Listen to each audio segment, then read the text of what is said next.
여러분, 이 자리에 모태신앙인 분들 계십니까? 태어날 때부터 교회를 다니거나 어쩌다 보니 그냥 자연스럽게 다니다 보니까 그냥 이 자리가 너무나 익숙해져 있는 분들도 계실 것입니다. 여러분, 중요한 것은 부모님의 하나님이 아니라 나의 하나님, 누군가의 예수가 아니라 나의 예수를 만나는 것입니다. 그것이 가장 중요합니다. 저는 또 한 명의 모태신앙을 소개해드리고 싶습니다. 그의 이름은 니체입니다. 프레드리히 니체입니다. 그는 목사의 아들로 태어났습니다. 기독교 신앙으로 가득한 가정에서 그곳에서 신앙을 배우며 자랐습니다. 심지어 대학에서는 신학을 공부했습니다. 하지만 그는 청년의 시기에 기독교 신앙을 떠납니다. 그는 신은 죽었다라고 선언하고요. 평생 무신론자의 삶을 살아갑니다. 한 번은 어떤 사람이 니체에게 묻습니다. 왜 그렇게 그리스도인들을 부정적으로 보게 되었습니까? 그러자 니체가 대답합니다. 그들 그리스도인들이 조금만 더 구원받은 사람들처럼 보인다면 나도 그들의 구원을 믿겠소. 여러분, 오늘날 우리는 신앙의 많은 장애와 나름대로의 여러 가지의 도전 가운데 살아갑니다. 그 중에 한 가지는 오늘날 우리가 살아가는 이 시대도 기독교라고 하는 이름이 많은 사람들에게 불편과 비호감으로 작용하고 있다는 것입니다. 교회를 다닌다라는 것이 부끄럽고 내가 성도라는 사실을 말하기가 꺼려질 정도의 그러한 기독교라는 이름 자체가 세상의 지탄이 되는 그런 시대를 살아간다는 것입니다. 그래서 우리의 신앙도 영향을 받습니다. 우리의 신앙도 흔들리기도 합니다. 우리는 그러한 현실 가운데서 우리의 신앙이 위태로워지는 그런 위협을 느끼기도 합니다. 저는 또 한 명의 모태신앙을 소개해드리고 싶습니다. 그의 이름은 쉐렌 키에르케고르입니다. 그는 니체보다 30년 일찍 태어났습니다. 그 역시도 모태신앙이었고 그의 아버지는 그야말로 교회가 전부인 사람이었습니다. 하지만 그는 덴마크 교회, 그 당시에 덴마크 교회의 안타까운 현실, 그야말로 제도와 그리고 교회라고 하는 그 문화에 갇혀서 전혀 신앙의 본질을 드러내지 못하는 그 교회 현실 앞에서 그 역시도 회의감에 빠져들기 시작합니다. 그도 신학을 공부하고요, 목사로 안수를 받기 위해 준비하다가 포기해버립니다. 그리고 신앙의 길을 떠나야 하는 그런 나름대로의 치열한 고민 가운데 시달립니다. 그런데 그는요,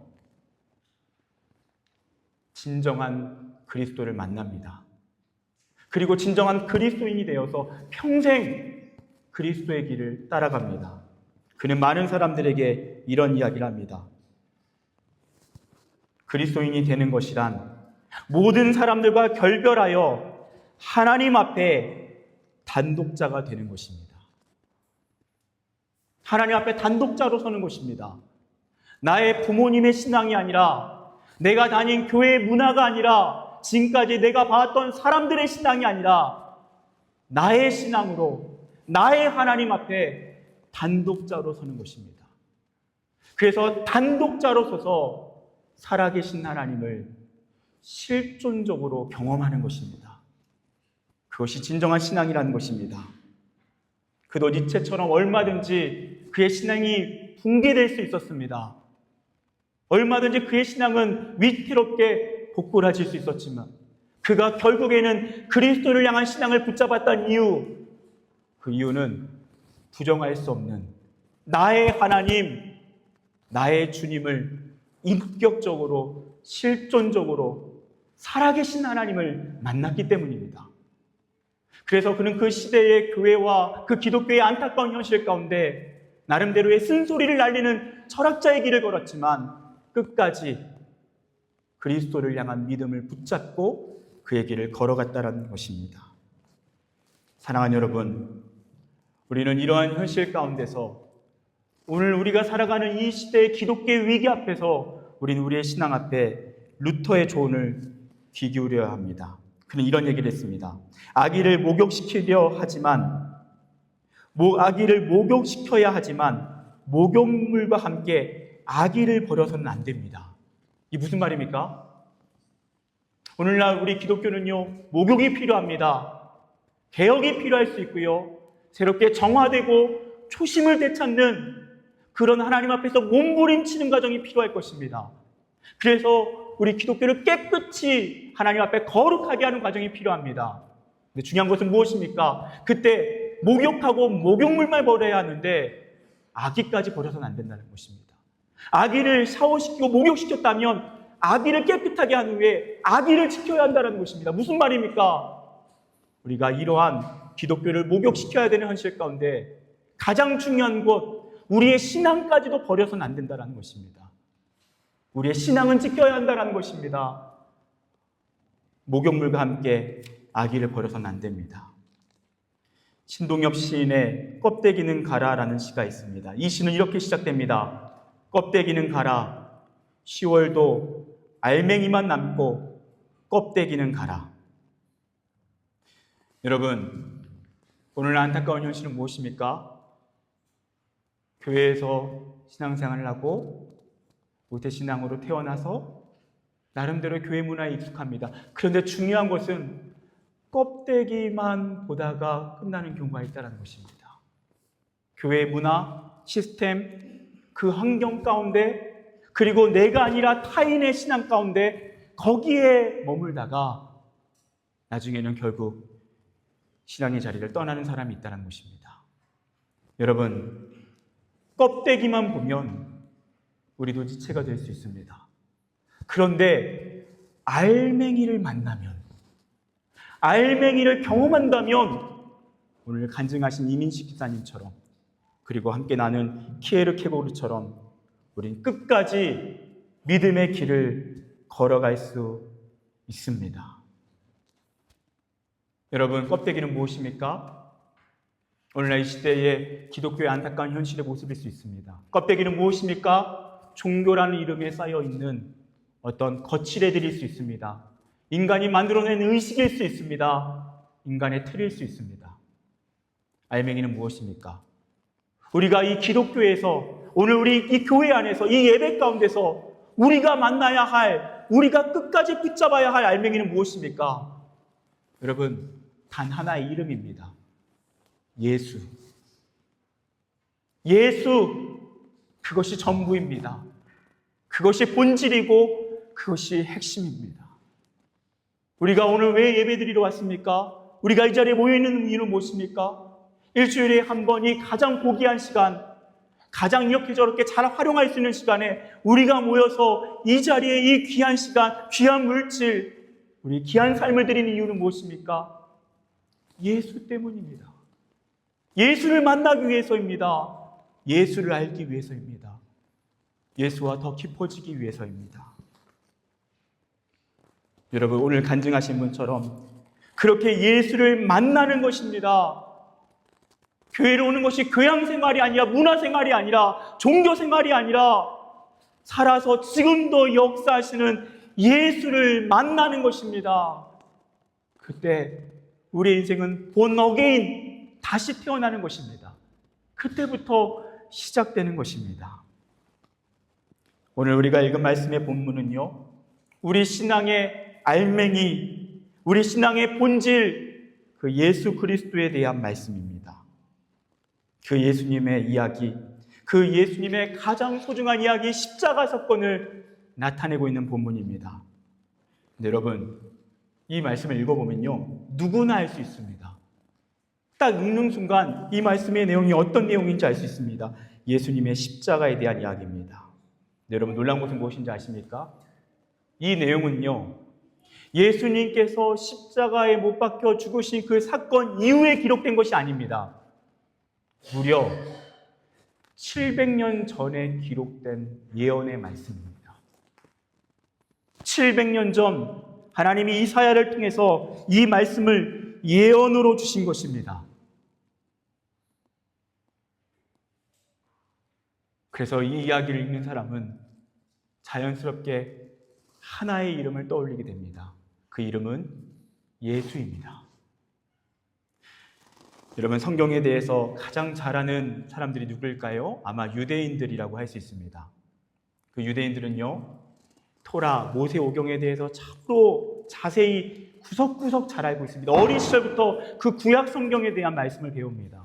당연히 이사야에 대한 말씀도 알고요, 다양한 말씀들에 대해서 알고 있습니다. 근데 여러분, 놀랍게도 오늘 이 본문에 대해서는 잘 모릅니다. 제가 영상을 하나 준비했는데요, 길거리에서 유대인들에게 이사야 53장을 펼쳐서 함께 이야기하는 내용인데요, 함께 영상을 본 이후에 이어서 말씀을 나누도록 하겠습니다. 여러분, 이 인터뷰를 보시면 참 재밌지 않습니까? 성경에 누구보다 잘 아는 이 유대인들이요, 이사야 53장을 모릅니다. 그 이유는 의도적으로 유대인들이 이 이사야 54장을 가르치지 않기 때문입니다. 유대인들은요, 지금도 메시아를 기다립니다. 예수가 메시아가 아니라 생각하고요, 그들이 기다리는 메시아는 다윗처럼 또는 알렉산더 대왕처럼, 시저처럼 강력한 힘을 가지고, 강력한 군사력 지도력을 가지고 이스라엘을 다시 회복시키고 이스라엘의 영광을 가져다주는 그런 메시아를 기다립니다. 그런 부분만을 믿고 그런 본문 속에서 메시아를 찾고 그 메시아를 기다리는 것입니다. 이사야 53장에 드러난 그 고난받는 종으로서의 분명한 메시아의 기록이 있지만 그 메시아는 본인들에게 그렇게 매력적이지 않을 것입니다. 그리고 그 본문을 회피합니다. 그리고 회당에서도요, 평생 이사야 53장에 대해서는 배우지 않습니다. 그들은 다른 이유를 거론하지만 실상은 이 이사야 53장이 치명적이기 때문입니다.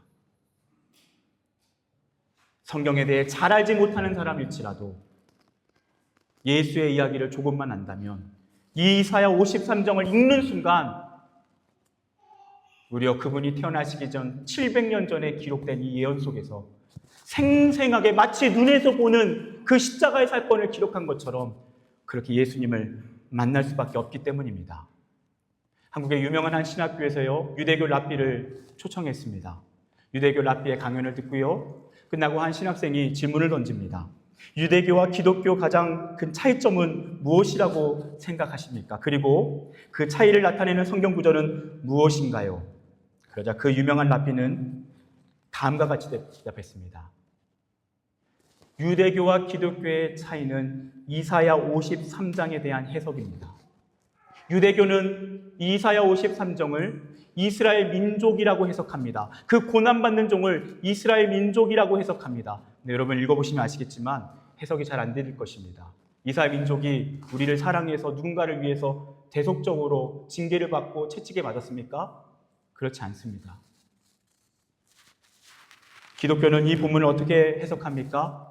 정확하게 단수로 그로 지칭된 사람, 그는 예수라는 것입니다. 그리고 정확히 이 말씀의 예언대로 700년 후에 예루살렘에서 하나님의 말씀은 성취된 것입니다. 특별히 5절과 6절 말씀은요, 그가 누구인지를 우리에게 너무나도 적나라하게 그리고 가슴 아프게 또한 감격하게 설명합니다. 그가 찔림은 우리의 허물 때문이요, 그가 상함은 우리의 죄악 때문이라. 그가 징계를 받음으로 우리는 평화를 누리고 그가 채찍에 맞음으로 우리는 나음을 받았도다. 우리는 다 양 같아서 그를 행하여 각기 제 길로 갔거늘 여호와께서는 우리 모두의 죄악을 그에게 담당시키셨도다. 그에게 담당시키셨도다.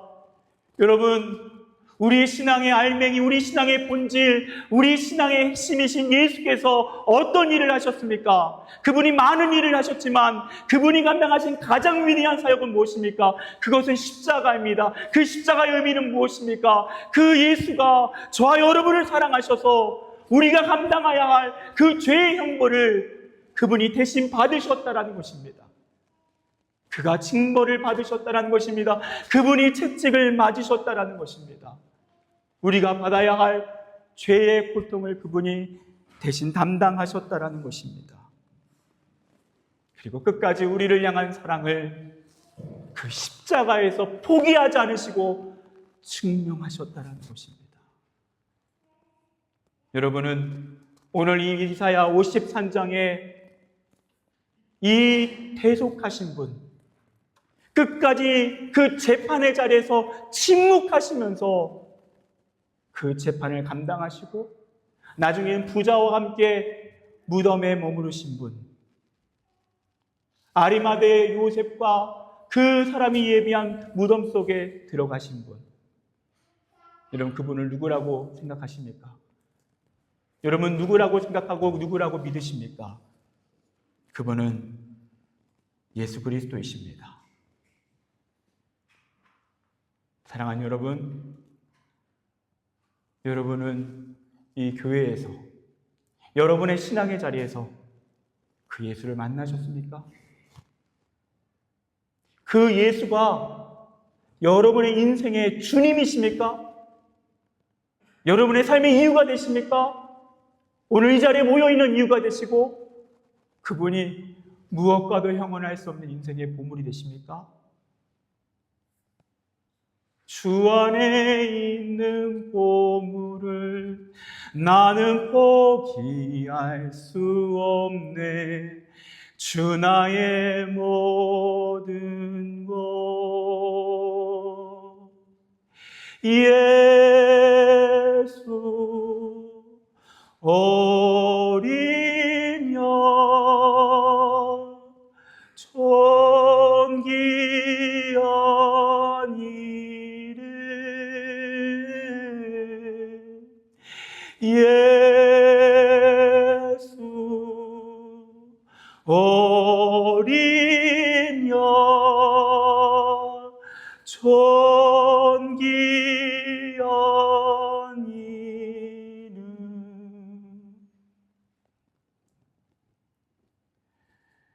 여러분 그 존귀한 이름이신 예수가 오늘 이곳에 계십니다. 오늘 이 예배 가운데 친히 찾아오셔서 우리와 함께 하십니다. 사랑하는 여러분, 그 예수 앞에 단독자로 서십시오. 상황과 환경과 나의 지금까지 자라온 배경이 아니라 여러분의 하나님, 여러분의 예수 그리스도를 찾으십시오. 그분을 만나십시오. 그분 앞에 단독자로 서서 그 하나님을 실존적으로 구하십시오. 거기서부터 우리의 신앙은 시작되는 것입니다. 우리의 신앙이 흔들리고 좌절하고 무너지고 위태로울 때마다 다시 단독자로 예수 앞에 서는 것입니다. 그것이 우리의 신앙의 원천이고 그것이 우리의 신앙의 생명입니다. 여러분 이 예수를 만나셨습니까? 그래서 오늘도 그 예수와 함께 하십니까? 그렇다면 그 예수와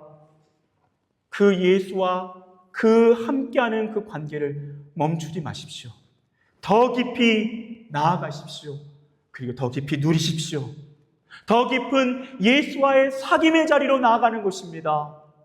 요한계시록 3장 20절 볼지어다 내가 문 밖에 서서 두드리노니 누구든지 내 음성을 듣고 문을 열면 내가 그에게로 들어가 그와 더불어 먹고 그는 나와 더불어 먹으리라. 여러분 이 말씀에서는요 예수님께서 우리에게 문 밖에 서서 눈을 두드리고 계신다고 하십니다. 우리의 영혼의 문을 두드리고 계십니다. 네, 여러분 오늘 이 말씀에 그 문을 두드리는 대상이 누군지 아십니까? 그 예수님이 문을 두드리고 있는 사람이 누군지 아십니까? 정확히는요 예수님을 모르는 사람이 아닙니다. 라오디게아 성도들입니다. 예수 믿는 사람입니다. 예수님은요 오늘날에도 많은 사람들이 교회를 다니지만 여전히 마음의 문을 닫고 예수님을 알지만 지식으로는 알지만 그 예수에 대한 정보로는 알지만 마음의 문을 닫은 채로 예수와 더불어 살지 않고 있다고 말씀하시는 것입니다. 그래서 문을 두드린다는 것입니다. 영혼의 문을 열어서 그 예수를 자신의 인생의 가장 소중한 분으로 모셔야 한다는 것입니다. 주님으로 인정해야 한다는 것입니다. 그때 우리는 예수와 더불어 먹을 것입니다. 그분과 함께 식사하며 그분과 참된 교제의 자리로 누리게 된다는 것입니다. 여러분은 예수와 누리십니까? 여러분의 삶의 그 중심의 자리에 예수가 계십니까? 오늘 이 모인 이 교회가 전부가 아니라 여러분의 일상의 자리에서 예수는 여러분에게 어떠한 대상입니까? 일주일 내내 문 밖에서 두드리시는 예수가 일주일에 한 번 교회에서만 잠깐 만나는 대상이 되진 않습니까?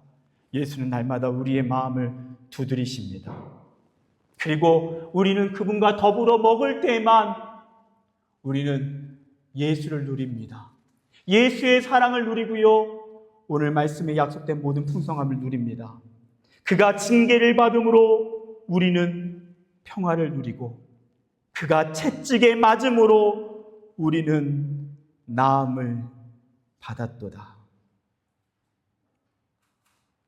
여러분, 여러분에게는 평화가 있습니까?